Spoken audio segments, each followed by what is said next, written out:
El otoño había llegado a la capital con un frío inesperado cuando doña Aurora recibió el diagnóstico. El dolor en el pecho que la acompañaba desde hacía meses, inicialmente atribuido a un simple estrés, se reveló como un problema cardíaco avanzado. A sus 75 años, doña Aurora enfrentó al médico con valentía. Aunque sus ojos delataban el miedo, salió de la consulta sin una lágrima, erguida como siempre, pero por dentro se desmoronaba. Viuda desde los 65, crió a sus hijos sola tras la muerte de Pedro, su marido. Orgullosa de su independencia, jamás pidió ayuda, pero ahora el cuerpo no obedecía y necesitaba cuidados constantes. Ricardo, su hijo mayor, fue el primero en enterarse. Respondió al teléfono con frialdad y prometió pasar el fin de semana, aunque vivía a apenas una hora en coche. Gustavo, el menor, mostró más preocupación, pero residía en otra gran ciudad y no podía estar presente con regularidad. Doña Aurora comprendió, o al menos fingió comprender, mientras guardaba la noticia como un secreto pesado. Mantuvo su rutina como pudo. Arreglaba la casa, preparaba su desayuno, iba al mercado con esfuerzo, pero la enfermedad no perdonaba y cada día el cuerpo la traicionaba un poco más. El cansancio la vencía, pero se negaba a mostrar debilidad. Las noches se convirtieron en un suplicio de insomnio y dolor. Los médicos recomendaron cuidados paliativos y compañía constante. Doña Aurora entendió que su lucha no sería solo física, sino también emocional. Perdería su autonomía, su rol de matriarca autosuficiente. Empezó a verse como una carga, y eso le dolía más que el diagnóstico. No quería enfermeras extrañas en su casa, ni visitas forzadas de hijos que llegaban por compromiso. Anhelaba presencia sincera, compañía verdadera. En silencio, comenzó a observar quién estaba y quién no, quién se preocupaba de verdad, y esa observación la condujo inevitablemente hacia su nuera. Entre revisiones médicas, tazas de manzanilla y el silencio de la gran casa, doña Aurora empezó a ordenar su mente. Miraba las fotos enmarcadas en la pared, los muebles antiguos, los relojes heredados. Su vida cabía ahora en una habitación y un puñado de recuerdos. Pensó en su testamento redactado años atrás y sintió que algo debía cambiar. Más que repartir bienes, quería dejar un legado justo, no a quien llevaba su sangre, sino a quien había demostrado estar presente, cuidar, amar sin condiciones. Por primera vez, se planteó una pregunta que jamás había querido enfrentar. ¿Quién merecía realmente quedarse con lo que ella había construido? Elena era una mujer discreta, de voz suave y mirada firme. Provenía de una familia humilde del interior del país. Conoció a Ricardo en la universidad. Se casaron jóvenes y se instalaron en la capital, donde él trabajaba en el mercado financiero y ella como profesora de educación infantil. Desde el inicio, doña Aurora fue cautelosa con su nuera. No era mala, pero le costaba confiar. Aún así, Elena se ganó su espacio con cientos méritos simples, paciencia y constancia. Llamaba con frecuencia, se ofrecía para ayudar con las compras. Venían los fines de semana. Poco a poco, se convirtió en parte esencial de la familia, aunque doña Aurora tardó en admitirlo. Cuando doña Aurora enfermó, Elena fue la primera en acompañarla al médico. Ricardo, siempre ocupado con el trabajo, ponía excusas. Elena reorganizó sus horarios, pidió permisos y se convirtió en la sombra de su suegra. Preparaba tentempiés para las visitas al hospital, anotaba cada instrucción médica, preguntaba todo lo necesario. Sin decirlo, doña Aurora empezó a confiar más en ella que en sus propios hijos. Las dos comenzaron a compartir momentos más íntimos. Una risa viendo una serie, una historia del pasado contada al calor de un café. Aquel vínculo crecía a diario, sólido, auténtico. Doña Aurora le dijo un día: «Eres más hija que nuera». La rutina cambió por completo. Elena se presentaba cada mañana antes de las 8:08. Ayudaba a doña Aurora a levantarse. Le preparaba el desayuno, ponía la lavadora, daba un paseo por el jardín si hacía buen tiempo. Por las tardes organizaba las medicinas, leía con ella y cocinaban juntas alguna receta tradicional. Doña Aurora empezó a llamarla «mi niña». Las enfermeras del centro de salud comentaban que jamás habían visto un lazo así entre suegra y nuera. Y era verdad. Lo que las unía ya no era el matrimonio con Ricardo, sino el amor sincero que había nacido entre ellas. Doña Aurora ya no temía morir porque sabía que no estaba sola. Pero mientras Elena se desvivía por cuidar a doña Aurora, sentía que Ricardo se alejaba. En casa él no hablaba, dormía poco, se encerraba en llamadas y salía cada noche sin decir a dónde. Elena intentaba no pensar mal, justificando su actitud con el estrés del trabajo, pero el instinto le gritaba otra cosa. En silencio empezaba a sospechar, y aún así no dejaba de cuidar a doña Aurora. Sabía que estaba donde debía estar, haciendo lo correcto, no por deber, sino por convicción. Lo que no sabía era que, sin buscarlo, aquel cariño la estaba colocando en el centro de un legado que cambiaría su vida para siempre. Elena notó el cambio de Ricardo mucho antes de que pudiera ponerle nombre. Ya no la miraba a los ojos, ya no preguntaba cómo estaba ni qué tal había dormido. Cuando regresaba del trabajo, pasaba directo al salón, encendía la televisión y se encerraba en un silencio espeso. No había discusiones, pero tampoco había palabras. Lo que antes era rutina compartida, ahora era distancia medida. Dormían en la misma cama, sí, pero separados por kilómetros invisibles. Elena comenzó a preguntarse si aún había un nosotros o solo quedaban los restos de una promesa. En las comidas, Ricardo masticaba rápido, sin levantar la vista del móvil. Si Elena intentaba hablarle, él respondía con monosílabos o simplemente cambiaba de tema. Decía estar cansado, que tenía demasiadas reuniones, que el estrés lo estaba consumiendo, pero en el fondo ella intuía que era más que eso. Esa desconexión no era solo agotamiento, era falta de interés. Ricardo parecía molesto con su sola presencia, como si lo incomodara compartir techo con ella. El cariño que una vez hubo entre ellos se había desvanecido sin ruido, pero con un vacío que lo llenaba todo. Elena intentó salvar el vínculo como quien intenta mantener encendida una vela en mitad de un vendaval. Propuso salir a cenar, planear un fin de semana, cocinar juntos como hacían antes. Ricardo siempre tenía una excusa: trabajo, cansancio, llamadas urgentes. Incluso empezó a dormir en el sofá con más frecuencia, alegando dolor de espalda. En casa, Elena sentía que caminaba sobre cristales, midiendo cada palabra para no irritarlo. La sensación de estar sola, incluso acompañada, le arañaba el pecho cada día un poco más. Y mientras tanto, nadie más parecía notarlo. Doña Aurora sí lo notaba, aunque no decía nada directamente. Observaba con atención la frialdad de su hijo. Su intuición de madre no se equivocaba. Cuando Elena entraba en la habitación con los ojos apagados, doña Aurora le tomaba la mano sin decir palabra. Había en esa mirada compartida una verdad tácita. Algo iba mal. Elena fingía normalidad para no preocuparla, pero su tristeza ya no podía ocultarse. Las noches eran las peores. Se acostaba con un nudo en el estómago y la sensación de estar siendo olvidada lentamente. Y sin embargo, seguía cuidando de doña Aurora con amor y sin queja. Lo que Elena no sabía era que Ricardo llevaba meses viviendo una doble vida. Durante una conferencia de negocios en la capital, él conoció a Sofía Méndez, una joven ambiciosa, segura de sí misma y con un encanto envolvente. Ella trabajaba como consultora de marketing y su sonrisa era tan estratégica como encantadora. Ricardo, halagado por su atención, cayó sin resistencia. Lo que empezó como un coqueteo inocente se convirtió rápidamente en una relación paralela. Sofía le ofrecía admiración, frescura, distracción, y Ricardo, en su egoísmo, se dejó llevar, olvidando los años de amor y lucha al lado de Elena. Ricardo comenzó a desaparecer por las noches, inventando cenas con clientes, reuniones urgentes o viajes relámpago. Cada vez que Elena preguntaba, él respondía con tono cortante: «No empieces, que bastante tengo». Empezó a hablarle con desdén, como si fuera un estorbo. Cualquier gesto de cariño de ella era rechazado con frialdad o sarcasmo. La despreciaba por todo, por su ropa sencilla, por su voz tranquila, por su entrega hacia doña Aurora.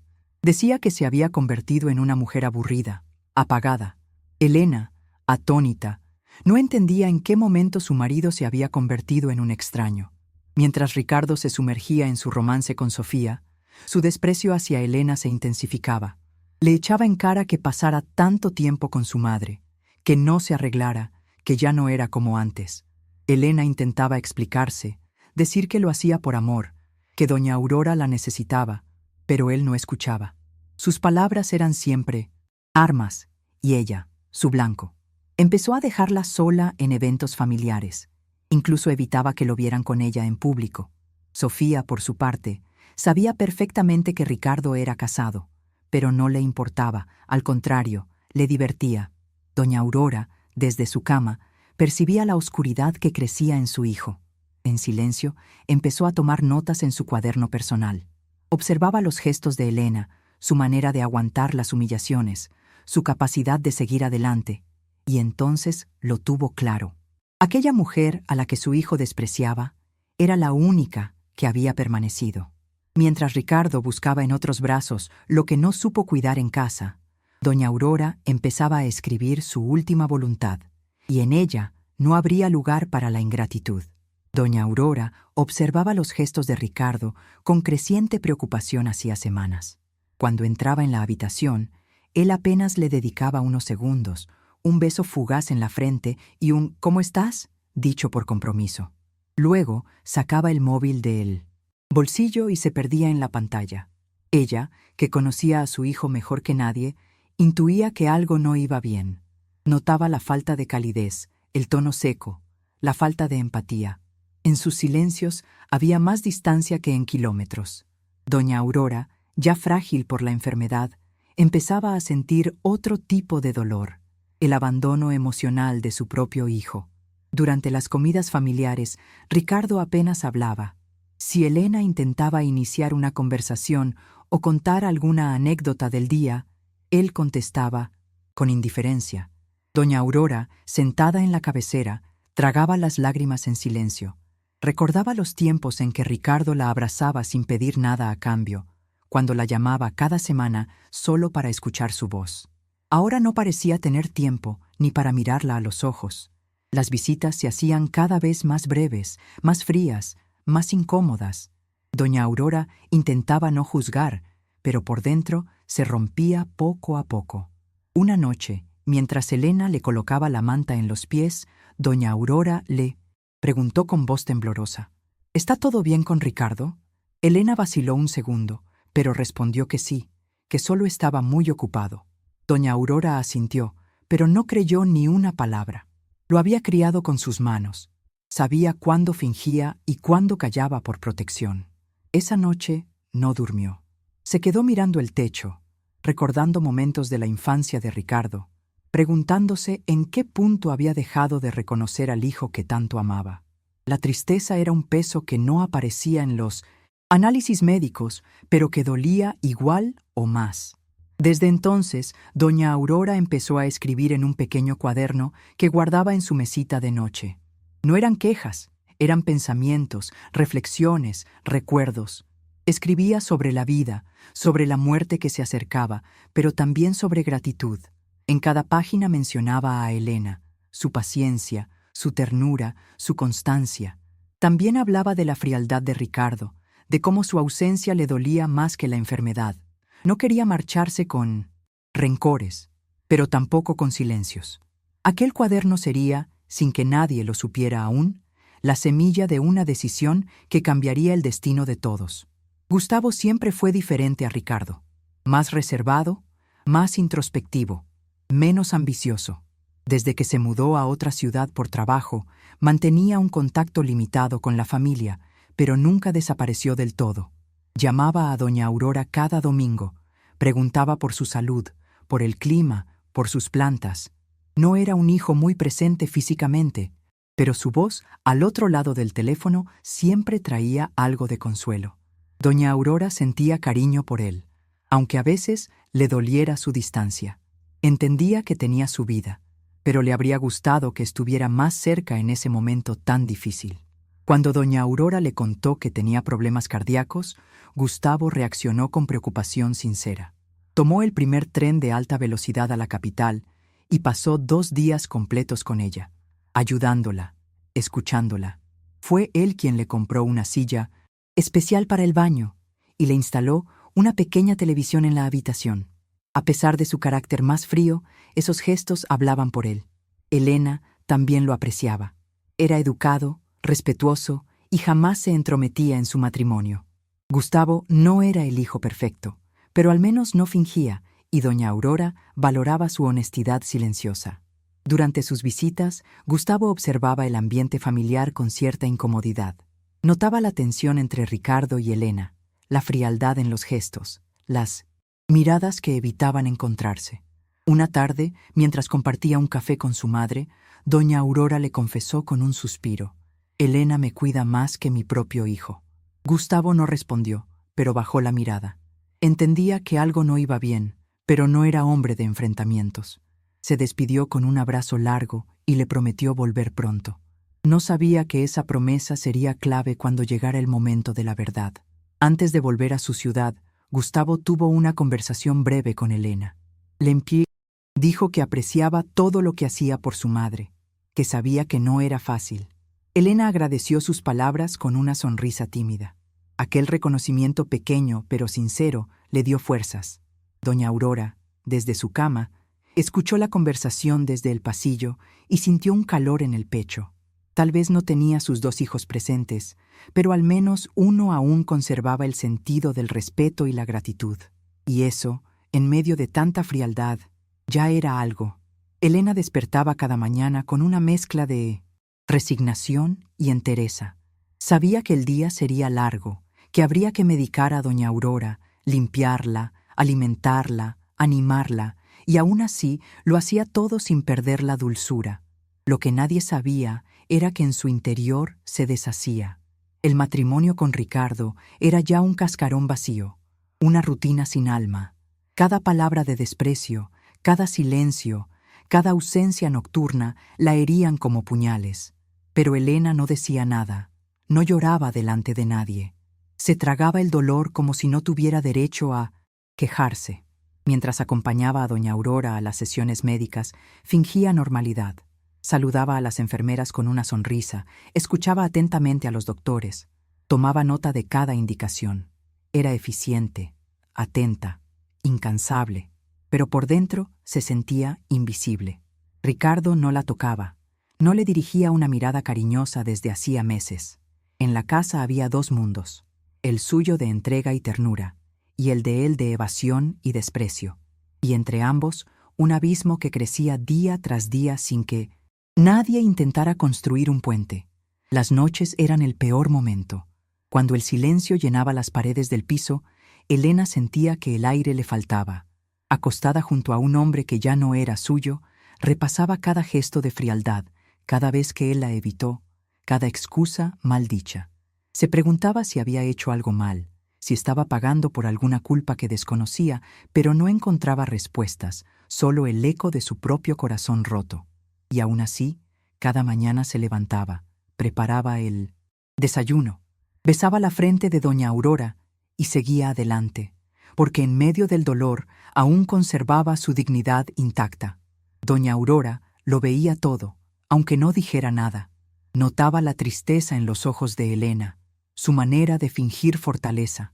Una tarde, mientras Elena le peinaba el cabello con suavidad, doña Aurora le dijo en voz baja: «Tienes un corazón limpio, hija, y eso vale más que cualquier apellido». Elena sonrió con los ojos brillantes, conteniendo las lágrimas. Aquellas palabras fueron el único consuelo verdadero que recibió en semanas. Sentía que su esfuerzo no pasaba desapercibido para quien realmente importaba, y en silencio decidió que aguantaría lo que fuera por doña Aurora, aunque su matrimonio se desmoronara delante de sus ojos. Una mañana, tras una noche de insomnio, doña Aurora se sentó frente a su escritorio con un cuaderno en blanco y una pluma estilográfica. Tardó minutos en comenzar a escribir. No sabía cómo expresar todo lo que llevaba dentro, pero necesitaba hacerlo. La muerte ya no era una sombra lejana, sino una presencia que respiraba a su lado. Y antes de que llegara el final, tenía que dejarlo todo claro, no solo en lo legal, sino en lo emocional. Quería justicia, no venganza. Quería que su legado hablara por ella cuando ya no pudiera hacerlo con voz propia. En la primera hoja escribió con letra firme: a quien realmente estuvo. A partir de ahí, fue desgranando todo lo vivido en los últimos meses. Habló de su enfermedad, de sus miedos, de sus noches de soledad, pero sobre todo escribió sobre Elena. Describió su entrega, su paciencia, su humanidad. También nombró a Ricardo, no con odio, sino con tristeza. Admitía que no entendía en qué momento había dejado de reconocer al hijo que crió.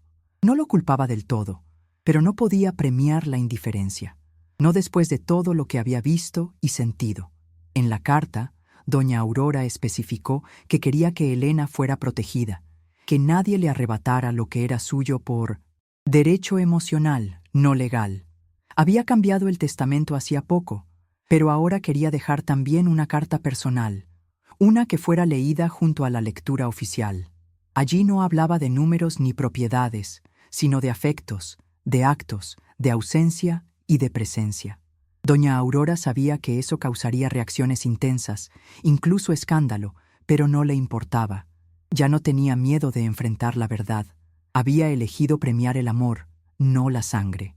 Guardó la carta en un sobre y lo colocó dentro de un cajón cerrado con llave. Luego miró por la ventana del dormitorio. Afuera, las hojas del otoño cubrían el patio como un manto dorado. Doña Aurora sintió una mezcla de tristeza y paz.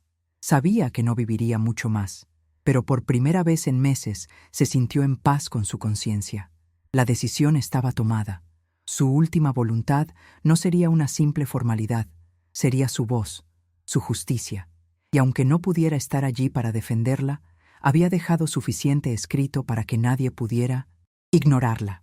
A mediados de noviembre, doña Aurora pidió a Elena que la llevara a la capital para una revisión médica. Fue un día nublado, de esos en los que la ciudad parece esconder secretos en cada rincón.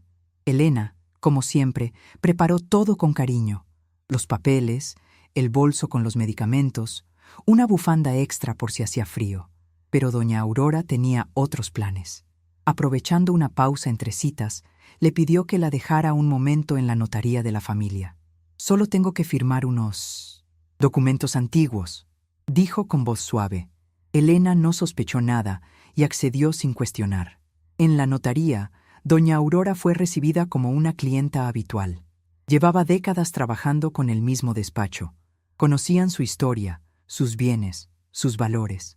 Se sentó con el abogado principal, doctor Eduardo Castro, un hombre serio y reservado, y le entregó una hoja con instrucciones manuscritas. «Quiero que esto conste de forma legal y definitiva. Ya no tengo dudas», le dijo mirándole a los ojos. «Doctor». Eduardo leyó el contenido en silencio, asintió lentamente y comenzó a redactar los cambios. Lo que antes estaba dividido entre sus dos hijos, ahora tenía una nueva protagonista: Elena. La modificación era clara: la casa familiar en la capital, los 2 pisos en una ciudad del este y la cuenta de ahorros pasarían a nombre de Elena tras su muerte. A Ricardo y Gustavo les dejaría una pequeña suma simbólica junto a una carta personal. Doña Aurora firmó con pulso firme, como si aquella firma sellara algo más que un documento. Sellaba su verdad. Al salir de la notaría, se sentó un momento en un banco de la calle, respirando hondo. No sentía culpa, sentía justicia. Aquella decisión no nacía del rencor, sino de la certeza de que el amor recibido debía tener un reconocimiento claro. Cuando Elena volvió a recogerla, doña Aurora sonrió. «Todo arreglado», dijo simplemente. No mencionó testamentos, ni herencias, ni cambios. Guardó el sobre en su bolso y habló del tráfico, del café que quería tomar, antes de volver a la capital. Elena no preguntó, no necesitaba saber. Y doña Aurora, desde el asiento del copiloto, la observó de reojo, sintiendo una mezcla de alivio y ternura. Sabía que su tiempo se agotaba, pero también sabía que había dejado todo en orden, que nadie pudiera decir que no supo reconocer a quien sí estuvo. La muerte llegó en silencio, como un suspiro al final de la tarde. Doña Aurora llevaba días más débil, con la voz apagada y los ojos perdidos en recuerdos. Aquel día, Elena la había ayudado a vestirse con una bata limpia, le había dado de comer un poco de puré y la había peinado con esmero. Luego se sentaron juntas en el salón, como solían hacer, viendo el cielo oscurecerse tras las cortinas. Doña Aurora le pidió que se sentara a su lado y que le tomara la mano. «No te vayas todavía», dijo en voz baja. Elena asintió y no se movió. El corazón de doña Aurora comenzó a latir más despacio, como si cada latido fuera una despedida. De repente soltó un suspiro, largo, casi un susurro. Su cabeza se apoyó suavemente en el hombro de Elena y su cuerpo dejó de resistir. Elena no lloró al instante. La sostuvo en silencio, inmóvil, como si el tiempo se hubiera congelado. Tardó varios minutos en reaccionar, en aceptar que aquel momento había llegado. Cuando por fin rompió a llorar, lo hizo desde lo más profundo, con un llanto que no era solo de tristeza, sino de amor y gratitud. Después llamó al médico de cabecera y a Gustavo. Ricardo no respondió al teléfono. El médico confirmó el fallecimiento y extendió el certificado con respeto. Elena lavó las manos de doña Aurora, le cerró los ojos con ternura y colocó entre sus dedos la medalla que ella siempre llevaba colgada al cuello. No había gritos ni dramatismos, solo un silencio denso y sagrado. La casa entera parecía guardar el luto. Elena se sentó frente al cuerpo con las manos juntas y se quedó allí hasta que llegaron los servicios funerarios. No quería que doña Aurora estuviera sola, ni siquiera muerta. El entierro fue íntimo, sencillo, tal como doña Aurora había deseado. Gustavo viajó desde la otra ciudad y acompañó a Elena en todo momento. Ricardo llegó tarde con gafas oscuras, sin abrazos ni palabras. Durante la misa, Elena no apartó la vista del féretro. Sentía que había perdido a una madre, no a una suegra. Y aunque el dolor era inmenso, también lo era la serenidad de haber estado allí hasta el último aliento. Doña Aurora se fue en paz en brazos de quien realmente la quiso. Y eso para Elena era un consuelo que nadie podría arrebatarle. El día del funeral amaneció gris con una niebla espesa que cubría la capital como un manto de duelo. Elena llegó temprano a la iglesia acompañada por Gustavo y se encargó de todos los detalles con respeto y discreción. Doña Aurora había pedido una ceremonia íntima, sin ostentaciones, solo con aquellos que realmente la amaban. Familiares cercanos, algunos vecinos y antiguas amigas ocuparon los bancos en silencio. Elena no. Había dormido la noche anterior. Tenía los ojos hinchados, pero su postura era firme. No lloraba en público. Sentía que debía mantener la compostura por doña Aurora hasta el último momento. Ricardo apareció cuando el ataúd entraba en la iglesia. Vestía traje oscuro, gafas de sol y no saludó a nadie. Caminó directo hacia el fondo del templo, como si estuviera allí por obligación y no por dolor. Elena lo vio entrar, pero no se movió. Sus miradas no se cruzaron. Gustavo, que lo observaba desde lejos, frunció el ceño. El comportamiento de su hermano no solo era frío, era casi ofensivo. Doña Aurora había sido una madre entregada y ni siquiera su muerte parecía conmoverle. La ausencia emocional de Ricardo era más evidente que nunca. Durante la misa, Ricardo permaneció en silencio, sin participar, con los brazos cruzados. No rezó, no pronunció una sola palabra. Cuando el sacerdote habló de la generosidad y el carácter fuerte de doña Aurora, Elena no pudo evitar que una lágrima solitaria le resbalara por la mejilla. Pensó en cada momento compartido, en cada gesto de cariño, en las últimas palabras de doña Aurora. Mientras tanto, Ricardo seguía inmóvil como un invitado ajeno al duelo. En ningún instante se acercó a Elena, ni siquiera para dar el pésame. Era evidente que su vínculo había muerto mucho antes que doña Aurora. Al final del acto, cuando los asistentes comenzaron a salir, Ricardo desapareció sin despedirse. Elena lo vio alejarse por la puerta lateral de la iglesia, como si no quisiera ser visto.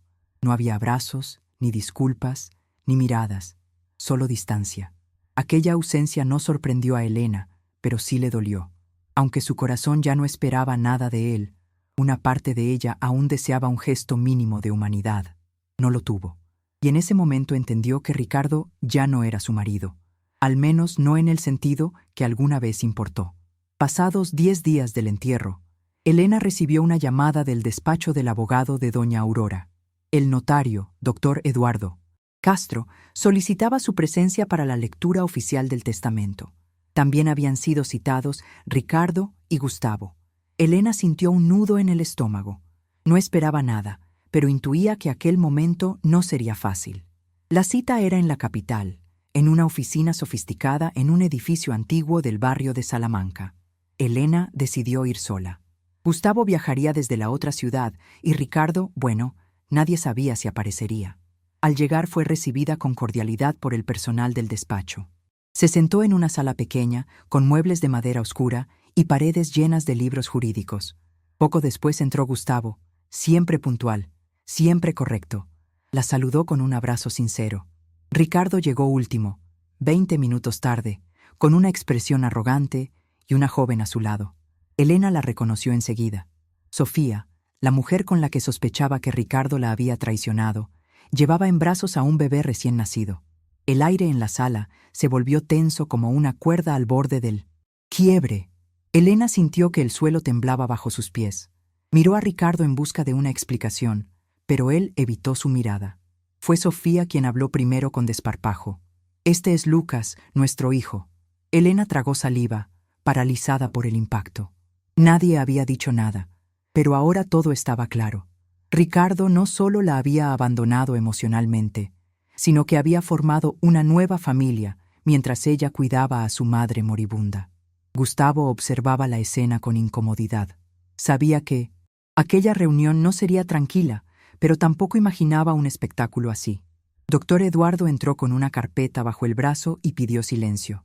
Saludó a todos con sobriedad y comenzó a leer el documento.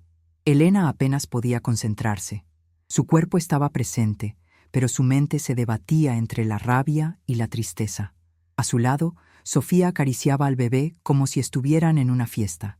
Ricardo se mantenía en silencio, seguro de que aquella reunión solo confirmaría lo que él creía tener por derecho. Elena apretó los puños sobre las rodillas. No lloró, solo esperó. Y sin saberlo estaba a punto de escuchar la mayor revelación de su vida. Elena subió las escaleras del despacho con paso firme, aunque por dentro se sentía temblar. Llevaba un vestido negro sencillo, el mismo que había usado en el funeral. En sus ojos aún había duelo, pero también una dignidad silenciosa. No sabía qué iba a encontrarse en aquella sala, pero no esperaba sorpresas. Su relación con Ricardo estaba rota. Hacía tiempo, aunque ninguno lo hubiese dicho en voz alta. Aún así, algo dentro de ella quería creer que aquel día sería respetuoso, que Ricardo, al menos en ese contexto, mantendría la compostura. No podía estar más equivocada. La sala de reuniones era sobria, de paredes color marfil y estanterías de madera maciza. Elena tomó asiento junto a Gustavo, agradecida por su presencia. Todo parecía transcurrir con normalidad hasta que escuchó la puerta abrirse nuevamente. Se giró y su mundo se detuvo. Ricardo entró con Sofía tomada del brazo y un bebé dormido en sus brazos. No dijeron ni una palabra, como si su presencia fuera completamente natural. El aire se volvió denso, irrespirable. Elena, paralizada, sintió que el corazón se le rompía con un crujido seco y sordo. Nadie en la sala reaccionó de inmediato. Gustavo desvió la mirada con incomodidad. Doctor Eduardo, el notario, se aclaró la garganta y pidió calma. Pero Elena no podía callar. Miró directamente a Ricardo y con la voz embargada preguntó: ¿Esto es lo que eres ahora? Ricardo no demostró emoción. Respondió con frialdad: Sofía es mi compañera, Lucas es mi hijo, y ya estoy tramitando el divorcio. Cada palabra era una faca que se clavaba en el pecho de Elena. No solo la traición, sino la forma cruel, pública y sin empatía de revelarla.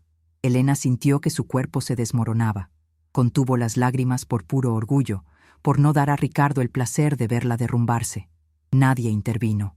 La humillación fue absoluta y brutal. Sofía, aleya al daño causado, se sentó con una sonrisa superficial, como si todo aquello le resultara irrelevante. El bebé dormía en sus brazos, ajeno al drama de los adultos.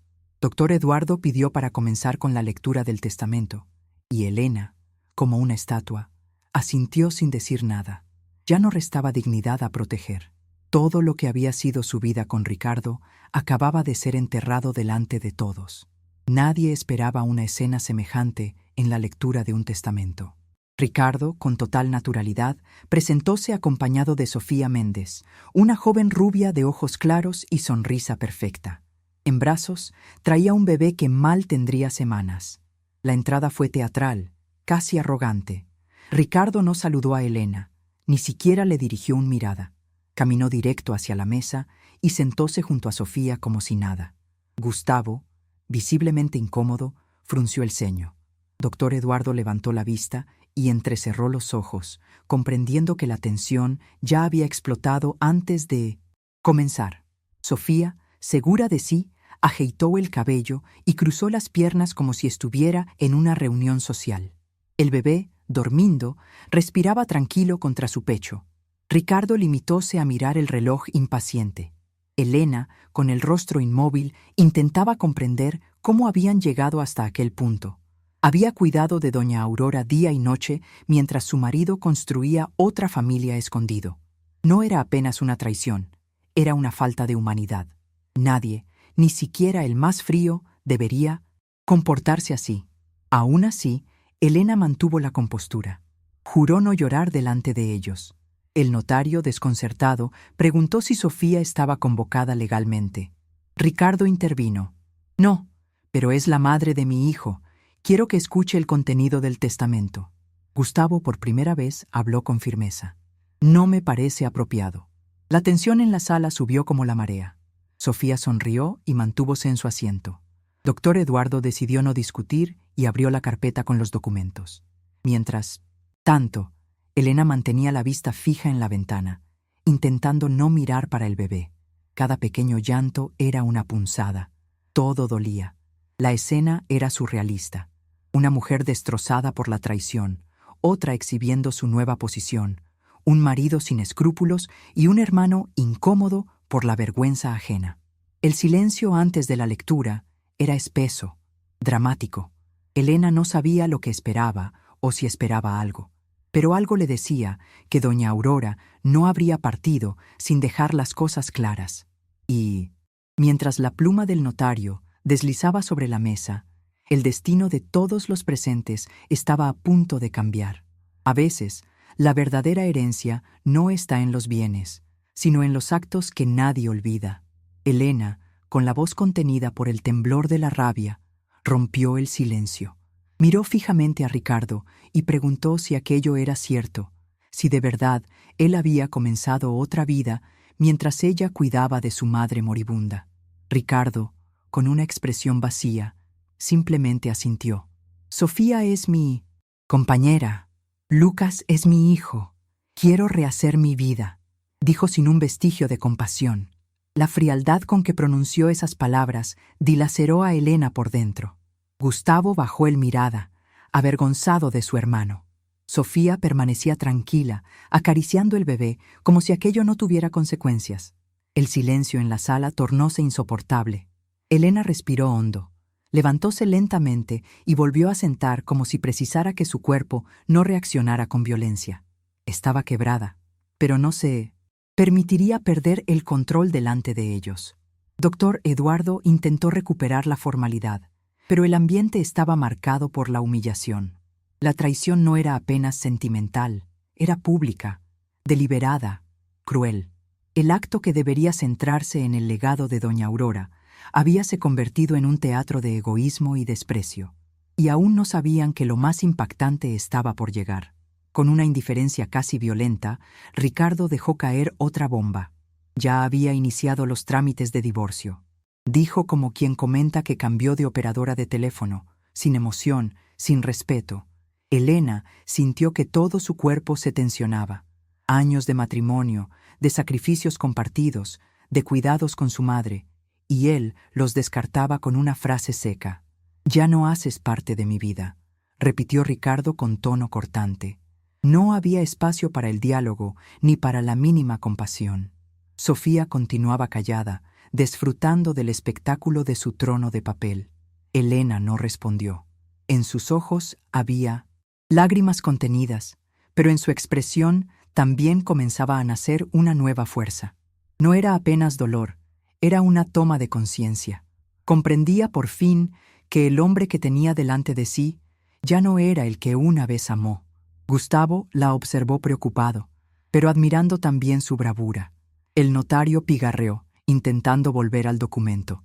Nadie esperaba que aquella lectura del testamento, que a principio debería ser formal, acabara siendo una escena digna de tragedia griega. Y, no obstante, lo peor aún no había sido dicho. Cuando Ricardo terminó de hablar, el silencio fue quebrado por el llanto de Elena.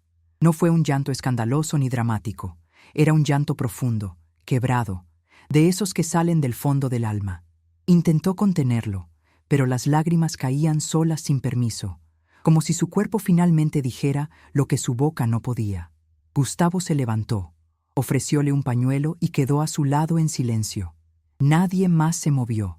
Sofía continuaba acariciando el bebé, aleya a la dolor que sus actos provocaban. Ricardo, impasible, no pronunció más una palabra. Para él, todo ya estaba dicho.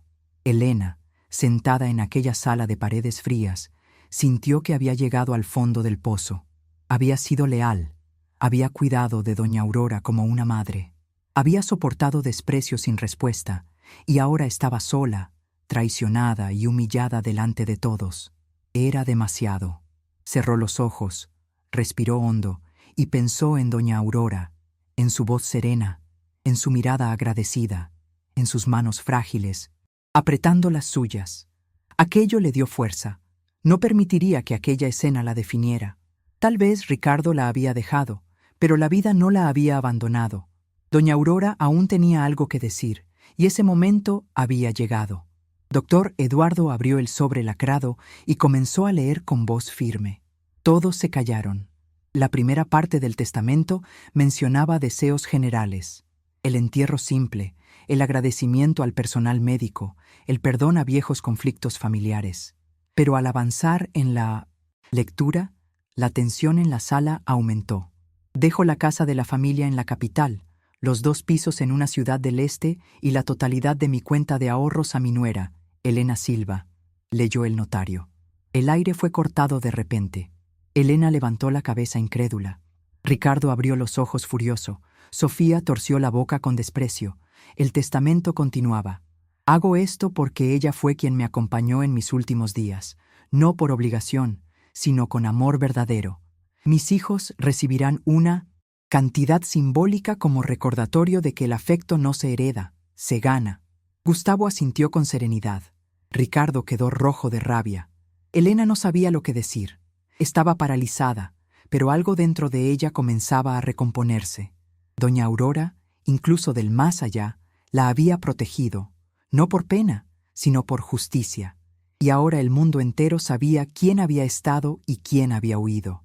El notario continuó leyendo el documento con precisión jurídica, detallando los bienes heredados por Elena.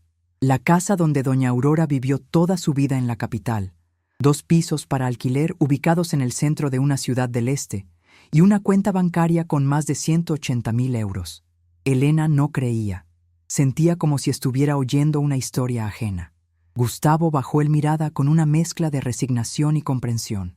Ricardo, en contrapartida, apretaba los dientes, mudo de rabia. Sofía susurró algo en su oído, pero él no respondió. La sala parecía haber congelado. Elena no había pedido nada, y no obstante, había recibido todo. La última parte del testamento fue aún más contundente.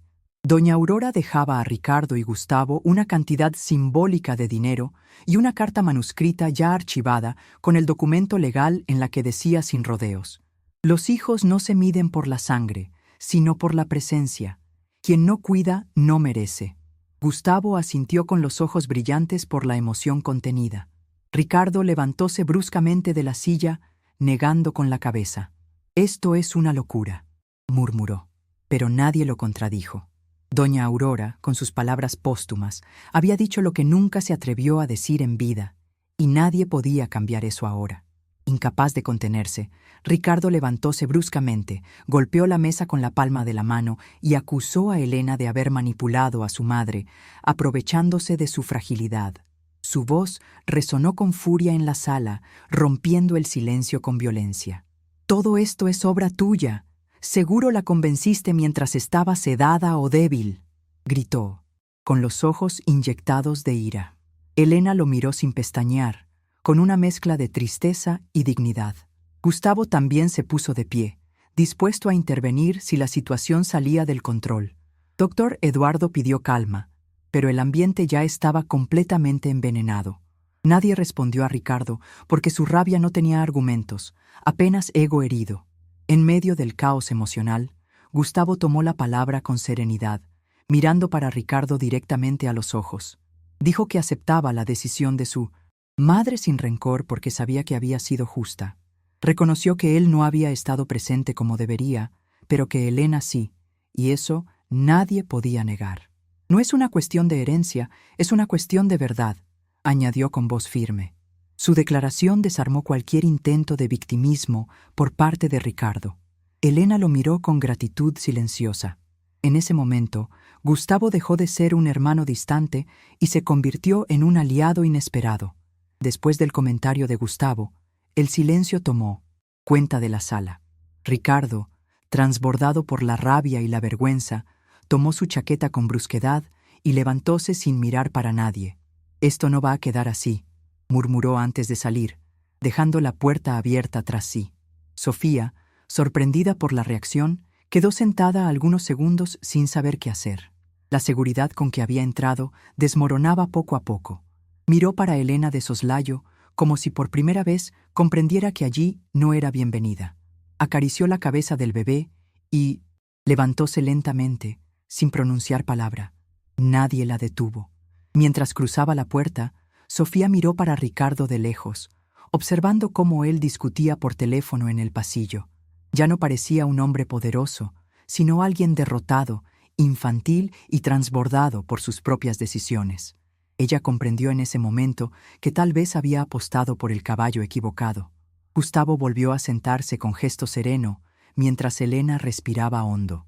Asimilando todo, doctor Eduardo guardó los papeles del testamento con calma profesional. La tensión aún flotaba en el aire, pero el capítulo más duro había quedado para atrás. Lo que venía ahora era comenzar una nueva vida, o al menos cerrar con dignidad la anterior. Semanas después de la lectura del testamento, Elena hizo las maletas y dejó la capital para atrás.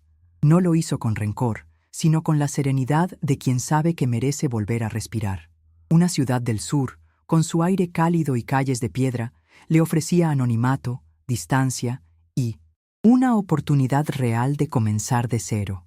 Alquiló un pequeño apartamento en el centro, con una cocina luminosa que le recordó las recetas que preparaba con doña Aurora. Las primeras noches durmió poco, aún procesando todo lo que había vivido, pero poco a poco la calma fue instalándose dentro de ella. No tenía pareja, no tenía hijos, pero tenía libertad, y eso, por primera vez, era suficiente. Con el dinero de la herencia, decidió invertir en sí misma. No quiso lujos, ni coches, ni joyas. Apenas un sueño que guardaba hacía años. Abrir un restaurante de comida casera como los de antes. Encontró un local modesto, en una calle con encanto, y comenzó a reformarlo con la ayuda de una pequeña empresa local. Pintó las paredes de tonos cálidos, colgó fotos antiguas de su infancia y bautizó el lugar con un nombre simple, pero lleno de historia: la Cocina de Aurora. Cada día que pasaba allí, sentía que su suegra continuaba viva de alguna forma. Y así, entre fogones y memorias, Elena comenzaba a reconstruir no solo su vida, sino también su identidad. El local abrió sus puertas una mañana de lunes, con aroma a pan recién horneado y cocido. Elena, con delantal de lino y manos algo temblorosas, saludó a sus primeros clientes con una sonrisa sincera. El menú era simple, pero lleno de alma: lentejas estofadas, tortilla de patatas, albóndigas en salsa y de postre natillas con canela como las que doña Aurora hacía. Cada plato llevaba un recuerdo, una historia, una conversación vivida entre fogones. La decoración evocaba el calor del hogar: manteles de cuadros, vajilla antigua y una pizarra con frases escritas a mano. La gente del barrio empezó a llegar, primero por curiosidad, luego por amor al sabor. Elena no lo decía en voz alta, pero aquel restaurante era su forma de sanar. Cocinar era su refugio, su diálogo con el pasado y su forma de agradecer el presente. No tenía socios, ni jefes, ni horarios impuestos, solo su esfuerzo y su pasión. Aprendió a negociar con proveedores, a gestionar pedidos, a limpiar cada rincón al cerrar. Había días duros, claro, pero también una sensación de propósito que nunca antes había sentido. La cocina de Aurora comenzó a ganar reputación por el trato humano, la calidad de los platos y ese no sé qué que hacía que la gente se sintiera en casa. Era el legado vivo de una mujer que, sin saberlo, cambió su destino. Los primeros meses fueron una mezcla de ilusión y agotamiento. Elena dormía poco. Se levantaba al alba para preparar el caldo del día y se acostaba repasando cuentas en una libreta. Pero cada sonrisa de un cliente satisfecho le devolvía el alma al cuerpo. Poco a poco, las reseñas en Internet comenzaron a multiplicarse. Algunos foodies locales empezaron a hablar del sitio como una joya escondida en el centro de la ciudad del sur. La autenticidad de los sabores, la calidez del trato y la historia detrás del nombre conmovían a muchos. Sin pretender, Elena había creado algo más que un negocio. Había creado un refugio emocional para otros. Una tarde, un periodista gastronómico se sentó a comer sin avisar. Probó la fabada, las croquetas y un postre de arroz con leche que le hizo llorar. Al día siguiente, publicó una columna titulada Aurora sigue cocinando, y el efecto fue inmediato. Llamadas, reservas completas, entrevistas, el restaurante se volvió un referente. Elena seguía siendo la misma, humilde, trabajadora, centrada, pero ahora tenía una comunidad que la apoyaba, una clientela fiel y un nombre que resonaba con cariño. Sin necesidad de vengarse, sin levantar la voz, había vencido. Porque a veces el éxito más profundo no es el que se grita, sino el que se sirve caliente en un plato. Mientras Elena florecía en la ciudad del sur, Ricardo se hundía lentamente en la capital. La presión de los últimos meses, su comportamiento errático y su actitud arrogante en la oficina terminaron pasándole factura. Fue citado por Recursos Humanos y despedido de forma fulminante por faltas reiteradas de respeto y ausencias injustificadas. Sofía, que al principio le ofrecía palabras dulces, empezó a mostrarse fría y distante. Las facturas se acumulaban, el alquiler subía y Ricardo no encontraba otro empleo con su currículum manchado. El orgullo le impedía pedir ayuda, pero la realidad ya no podía ocultarse. Por primera vez sentía lo que era estar solo. De verdad. Sofía no tardó en cansarse de la decadencia de Ricardo. Acostumbrada a los lujos, las cenas caras y las escapadas de fin de semana, no tenía paciencia para hombres rotos. Empezó a pasar más tiempo fuera de casa con excusas vagas y llamadas misteriosas a deshoras. Ricardo, aunque lo intuía, fingía no saberlo para no perder lo único que le quedaba. Pero un día vio un mensaje en su móvil que no dejaba lugar a dudas. Sofía había comenzado a salir con un empresario que conoció en un evento exclusivo. Sin remordimientos, comenzó a desaparecer de su vida, dejándolo con deudas, un hijo y un orgullo destrozado. Sofía fue invitada a un evento benéfico en un importante museo de la capital gracias a una amiga que trabajaba en relaciones públicas. Se presentó con su vestido más elegante, decidida a dejar atrás las miserias que vivía con Ricardo. Allí conoció a Fernando Costa, un empresario carismático, dueño de una reconocida bodega de una región vinícola, viudo y con fama de generoso. El flechazo fue inmediato. Él quedó cautivado por su belleza y ella por su cuenta bancaria. Hablaron durante horas entre copas de vino tinto, risas fingidas y promesas vacías. Sofía no mencionó que tenía pareja ni un hijo. Esa noche tomó una decisión: cambiar de vida otra vez. Una semana después del evento, Sofía hizo las maletas sin previo aviso. Le dijo a Ricardo que necesitaba respirar, pero en realidad ya tenía reservado un ático en una ciudad del norte con Fernando. Metió la ropa del niño, sus documentos y una pequeña maleta con lo imprescindible. Dejó una nota seca: no puedo seguir así. Me voy con alguien que sabe lo que quiere.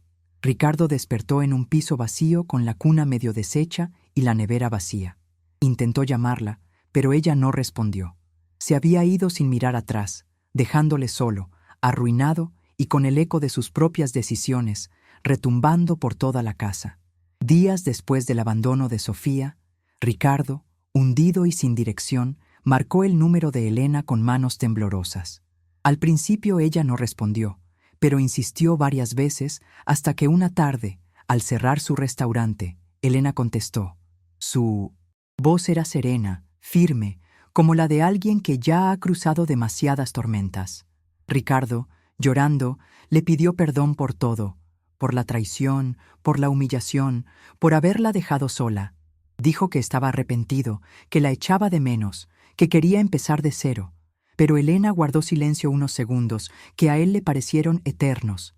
Ya no era la misma mujer que había soportado tanto en silencio. Elena, con la calma que da el haber sanado desde dentro, le dijo a Ricardo que agradecía su llamada, pero que su historia juntos había terminado el día en que él la traicionó sin mirar atrás. No habló con rabia ni con dolor, sino con la convicción de quien ha rehecho su vida sin depender de nadie. Le deseó paz, le dijo que no le guardaba rencor, pero también le pidió que no volviera a buscarla. He aprendido a quererme sola, y eso es algo que tú nunca supiste hacer, fueron sus últimas palabras antes de colgar. Del otro lado del teléfono, Ricardo se quedó en silencio. Por primera vez, entendió lo que era perderlo todo, incluso a quien más le había querido. 2 años después, con su restaurante consolidado y su alma en calma, Elena conoció a Daniel Oliveira en una feria gastronómica en una región vinícola. Él era un empresario del sector de vinos finos, sencillo, educado y con una sonrisa que transmitía paz. Su conexión fue inmediata, no por necesidad, sino por afinidad genuina. Daniel valoró desde el primer momento la autenticidad de Elena, su historia, su fuerza, su capacidad para levantarse sin rencor. No hablaban del pasado, sino del presente y de proyectos compartidos. Elena, por primera vez, se sentía vista y respetada por completo. Era un amor sin heridas abiertas, sin cadenas ni sacrificios, solo libertad y complicidad. El amor entre Elena y Daniel fue creciendo como crecen las cosas que se cuidan, con tiempo, con gestos pequeños y con respeto absoluto. No hubo promesas grandilocuentes ni urgencias, solo una construcción mutua basada en el día a día. Cuando Daniel la propuso matrimonio en una comida sencilla entre risas y vino, Elena dijo que sí, con lágrimas de alegría. La boda fue íntima en un jardín rodeado de viñas, con pocos invitados y muchas emociones verdaderas. No llevaba vestido de diseñadores ni anillos ostentosos, pero todo brillaba. Elena, en ese instante, supo que la vida le había devuelto mucho más de lo que un día perdió. En una tarde de primavera templada, Elena y Daniel compartían una copa de vino en la terraza de Mindmes, la cocina de Aurora, con vistas al campo que se teñía de dorado. El restaurante seguía lleno de vida, de risas, de aromas que contaban historias, pero ese momento era solo suyo. Brindaron en silencio, mirándose a los ojos, sabiendo que no necesitaban decir nada más. Elena respiró profundo, sintiendo el peso del pasado transformado en paz. Había amado, sufrido, caído y renacido. Doña Aurora, de algún modo, seguía allí en cada detalle. Y por fin, Elena entendía que la verdadera justicia no se escribe en papeles, se cultiva en el alma. Si esta historia te tocó de alguna manera, no te vayas sin suscribirte al canal. Vienen muchas más. Historias reales de resiliencia, giros inesperados y fuerza interior. Dale like al video, compártelo con alguien que necesite escuchar esto y deja un comentario contándonos cómo te hizo sentir. Tu apoyo ayuda a que este contenido llegue a más personas que necesitan la fuerza para volver a levantarse.